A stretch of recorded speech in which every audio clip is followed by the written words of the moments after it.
start, 7 grlovima koji će se takmičiti, auto polako kreće i onda idemo na start i krene prva jednoprivna katarska trka u okviru Čantovički dani. Zato završio Čantovi napokojate nekde putom umklapša na nidom i tako za auto, za start git.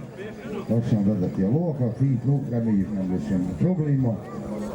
Ezek a lovak 354 euróval rendelkeznek maximumodoknak, úgy jó tudnak benevezni. Az első sorban mennek 5-en, 2-en a másodikból.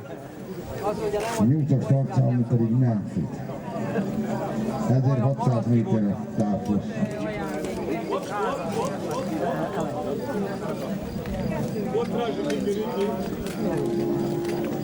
Úgy néz ki, hogy sikerült üstő autóstart push tenni, és autót a Matuszki státusz autó el fogja hagyni a pályát, és a 7 ló meg belevág a versenyzésre, a győzelem és első helyre. Ha jól látom innen, az 5-ös startszámú piros részbe vezeti a versenyt, az pedig fantasztikus, mert a közelebb érnek, rögtön le fogjuk ellenőrizni.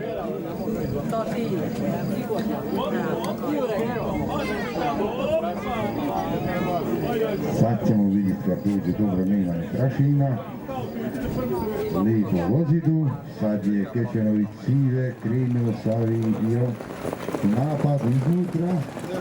Startni broj 5, fantastično vodio trku, kada zato startamo vedeti, da vidjeti Kečanović, a 7-es startszámú Alviával átjött a vezetés, a nem lesz semmi probléma, reméljük, hogy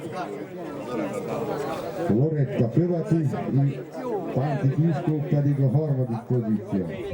Kečanović Sive sa Alvijom vodi trku, Loretta ga prati i Pantik Miskó sa svojom grlom na trećoj poziciji i ostali.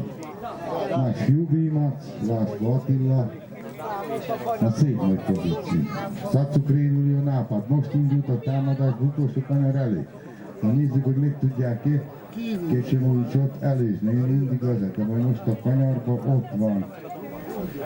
Avia fantasztisna. Meglássuk, az utolsó 200 méterre fordulnak rá a befutóra, még belülről még mindig úgy néz ki innen, hogy Avia vezet, de most az utolsó 200 méter zadnji 200 metara. Dali Kečanovićov grlo imate dosta snagu da izdržite od time stuba. Sad su krenuli na napad, izgleda da neće izuzetna zanimljiva borba. I sad su broj 3, 4, 7, 6.